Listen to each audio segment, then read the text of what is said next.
तीन बहनों की लालची भाभी।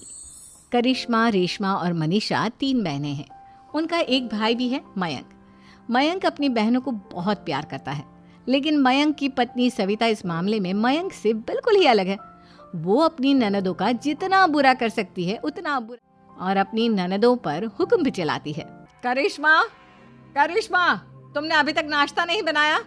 तुम्हारे भैया को ऑफिस जाने में देर हो रही है। हाँ भाभी, बस अभी बनाती हूँ। करिश्मा, तुम ये ढीलापन छोड़ दो। कल को पराये घर जाना है। वहाँ अगर तुम इस तरह से काम करोगी तो लोग क्या कहेंगे कि माँ ने और तुम्हारी दोनों बहनें कहाँ हैं? अब रेशमा मार्केट गई है और मनीषा सो रही है। क्या? सुबह के 8 बज रहे हैं और ये महारानी अभी भी सो रही है? ये कहते हुए सविता अपनी सास दुर्गा देवी के पास जाती है। माँ जी, देख रही हो अपनी बेटियों के तौर तरीके? क्या हुआ? सुबह सुबह क्या कर दिया मेरी बेटियों ने? अरे, एक तो अभी अभी उठकर किचन में गई है, दूसरी सुबह सुबह बाहर चली गई और तीसरी अभी तक सो रही है।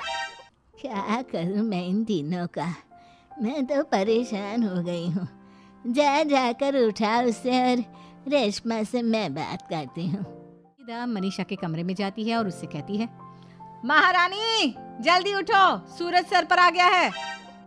भाभी, थोड़ी देर और सोने दो ना। मैं रात को लेट सोई थी। वो क्या ना, यूनिट टेस्ट चल रहे हैं। शराफत से उठती है या नहीं, या फिर पानी की भरी बाल्टी डालूं तेरे ऊपर? मुझे बिस्तर में नहीं लाना, उठती हूँ मैं। मनीषा जल्दी से उठकर बाथरूम में चली जाती है। सभी आराम से बैठकर नाश्ता कर रहे होते कि तभी रेशमा बाजार से हाथ में सामान लिए आ जाती है।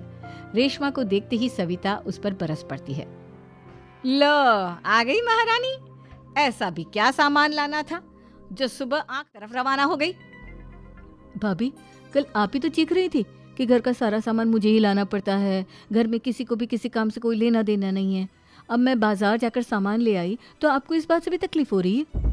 देख रही हो माँ जी, अपनी बेटी की जुबान कैंची से भी तेज चलती है। और मयंक, आप तो कुछ कहेंगे नहीं अपनी लाडली बहन को? रेशमा, अपनी भाभी से ऐसे बात नहीं करते। चलो माफी मांगो। भैया, मैं क्यों माफी मांगू? आप भाभी से बोलिए ना कि हम पर कम हुक्म चलाया करे। हम इस घर की बेटियां हैं और आपकी पत्नी की ननद है, नौकरानी नहीं। लो, कर लो बात। इनकी भलाई के लिए कुछ भी बोलो तो इन्हें बुरा लग जाता है। इस घर में यही इज्जत है मेरी। देख लो माँ जी, आपकी बेटी किस लहजे में।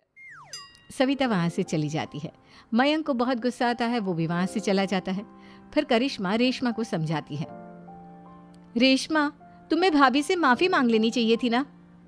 लेकिन दीदी, मैंने कुछ किया ही नहीं, तो मैं माफी क्यों मांगू? दीदी, रेशमा दीदी जैसे ही घर में आई, भाभी ही उन पर चिल्ला रही थी। हाँ, मैं मानती हूँ कि गलती भाभी की थी। मैं तो इसलिए बोल रही हूँ कि भाभी ने माँ को तो पूरी तरह अपने वश। वो हमारी बात सुनती ही नहीं। मयंक भैया हमारे लिए हमेशा खड़े रहते हैं, इसलिए उनकी बात का मान तो तुम्हें रखना चाहिए था ना। कोई फायदा नहीं दीदी, कुछ दिनों की बात और है, भाभी उन्हें भी हमारे खिलाफ भड़का देंगी, फिर वो भी माँ की तरह हमारे नहीं करेंगे। इसी तरह सविता अपनी तीनों ननदों को किसी न किसी बात पर परेशान करती रहती थी। एक दिन मयंक अपनी तीनों बहनों के लिए गिफ्ट लाया।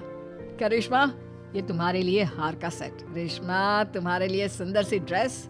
और मनीषा, तुम्हें किताबें पसंद है ना, किताबें लाया हूँ। थैंक यू भैया। थैंक यू भैया। थैंक यू भैया। करिश्मा, तुम्हारा नेकलेस कितना सुंदर है, ये भैया कहाँ से ले आए होंगे? मैंने भैया को 3 दिन पहले फोन पर ये डिजाइन दिखाया था और आज भैया ये ले आए। सविता तो अपनी ननदों के गिफ्ट्स देखकर जल गई और करिश्मा का नेकलेस तो उसे भी बहुत पसंद आया था। अपनी बहनों के लिए कितना अच्छा नेकलेस लेकर आए हैं, मुझे कभी कोई गिफ्ट नहीं दिया। मैं आज ही ये हार चुरा लूंगी। रात में सविता करिश्मा का हार चुरा लेती है और इसी तरह उसे अपनी ननदों की जो भी चीज़ अच्छी लगती वो उसे मांगती नहीं बल्कि चुरा लेती। इसी तरह दिन बीतते गए और सविता ने मयंक के दिल में भी उसकी बहनों के लिए नफरत पैदा कर दी। एक दिन मयंक ने करिश्मा और रेशमा के लिए रिश्ता देखा और ये बात उसने घर में सबको बताई। माँ, करिश्मा और रेशमा के लिए बहुत अच्छा रिश्ता आया है, वो लोग कल इन्हें देखने आ रहे हैं, आप और सविता मिलकर सारी। ये सुनकर करिश्मा और रेशमा खुश हो जाती हैं, लेकिन सविता सोचती है, अगर इन दोनों बहनों की शादी हो गई तो घर और बाहर का काम कौन करेगा? मनीषा तो 1 नंबर की कामचोर है, उससे तो किसी बात की उम्मीद लगाना ही बेकार है। मुझे इस शादी को रोकना हो। सभी लड़के वालों के स्वागत की तैयारी करने में लगे होते हैं। तभी मयंक अपनी बहनों से आकर कहता है, तैयार हो गई तुम दोनों? देखो दोनों लड़के बहुत अच्छे हैं, मैं कोई कसर नहीं छोड़ना चाहता, इसलिए तुम उनके सामने अच्छे से बिहेव करना, लड़ने मत लग जाना। करिश्मा, तुम वो नेकलेस पहन लो ना जो मैं तुम्हारे लिए लाया था। भैया मैं बहुत देर से वो नेकलेस ढूंढ रही हूँ, लेकिन मुझे मिल ही नहीं रहा। क्या तुमने नेकलेस खो दिया? तुम्हें पता भी है वो कितना महंगा था? तुम कोई काम ढंग से नहीं कर सकती। मयंक गुस्से में वहां। थोड़ी देर बाद लड़के वाले भी आ जाते हैं। वो दोनों बहनों को पसंद कर लेते हैं और रिश्ता पक्का हो जाता है। लेकिन सविता के दिमाग में तो कुछ और ही खिचड़ी पक रही थी। वो पंडित जी के पास करिश्मा की कुंडली लेकर जाती है और उन्हें पैसे देकर करिश्मा की कुंडली बदलवा देती है। जब लड़के वालों के पास करिश्मा तो वो दुर्गा को फोन करते हैं। बहन जी, हमने करिश्मा की कुंडली अपने पंडित जी को दिखाई थी। आपकी बेटी की कुंडली नहीं बल्कि दोषों का पिटारा है। देखिए, मैं और मेरे पति इन सब बातों में बहुत विश्वास करते हैं, इसलिए हम आपकी बेटी से अपने बेटे की शादी नहीं करा सकते। इस तरह टूट जाता है और सभी घर वालों को बहुत दुख होता है। अब कविता सोचती है, चलो करिश्मा का तो रिश्ता टूट गया, अब रेशमा का भी रिश्ता तोड़ना है। क्या करूं? अब सविता आवाज बदलकर किसी अननोन नंबर से रेशमा के होने वाले ससुराल में फोन करती है। कौन हूँ कौन नहीं ये आपके लिए जानना जरूरी नहीं, बस इतना सुन लो कि रेशमा का 2 साल से किसी के साथ अफेयर चल रहा है। बस रेशमा का रिश्ता तोड़वाने के लिए सविता का इतना कहना काफी था। अब रेशमा का भी रिश्ता टूट गया। मयंक और दुर्गा देवी ने रेशमा को खूब खरी खोटी सुनाई और उससे बार बार उस लड़के की बात। आप दोनों मुझे क्यों परेशान कर रहे हो? अरे कोई लड़का होगा मेरी लाइफ में तो मैं बताऊंगी ना, जब कोई है ही नहीं तो कहाँ से लाऊं मैं कोई लड़का? तो तेरे होने वाले ससुराल वालों को फोन किसने किया था? माँ मैं नहीं जानती किसने फोन किया था, मैं सच कह रही हूँ। मैं तो पहले ही कह रही थी इसकी लगाम, लेकिन मेरी सुनता ही कौन है। आप चुप रहिए भाभी, ये सब आपका ही किया धरा है।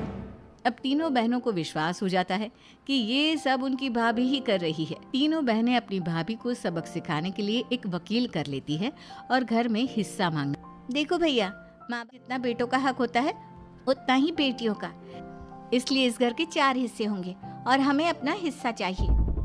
मैंने तुम्हारे लिए क्या क्या नहीं किया और तुम इस घर में हिस्सा मांग रही हो? भैया, आप और माँ हम बहनों की कोई बात नहीं सुनते हो और भाभी हमारी शादी नहीं होने देगी क्योंकि उन्हें लगता है कि आप हमारी शादी में ज्यादा पैसा लगाओगे और उन्हें हम जैसी फ्री की नौकरानी कहाँ मिलेगी। तो हम भाभी के साथ तो रह नहीं सकते, हम बहनों को अपना हिस्सा चाहिए। हम बहनों को अपना हिस्सा चाहिए। अरे तुम्हें शर्म आनी चाहिए अपनी भाभी पर ऐसा इल्जाम लगाते हुए। वो तुम्हारे बारे में कितना सोचती है। हाँ माँ, भाभी हमारे बारे में बहुत सोचती है, दिन रात बस यही सोचती रहती है कि किस तरह से अपनी तीनों ननदों को परेशान करूं और कभी मुझे पढ़ने भी नहीं देती। दोनों बहनों का छुड़वाया है और रात में हमारे कमरे में आकर हमारी चीजें भी चुराती हैं। इसी तरह सविता की तीनों ननदें अपनी बात पर अड़ी रही। अब कोर्ट में तारीख भी शुरू हो गई। जब सविता को लगा कि उसकी तीनों ननद इतनी आसानी से, तो उसने अपने पति और सास को सारी सच्चाई बता दी और अपनी तीनों ननद से माफी मांगी। मयंक और दुर्गा को भी अपनी गलती का एहसास हो गया। अब सविता खुद करिश्मा और रेशमा के लिए अच्छा रिश्ता ढूंढती है और उनकी शादी करवाती है।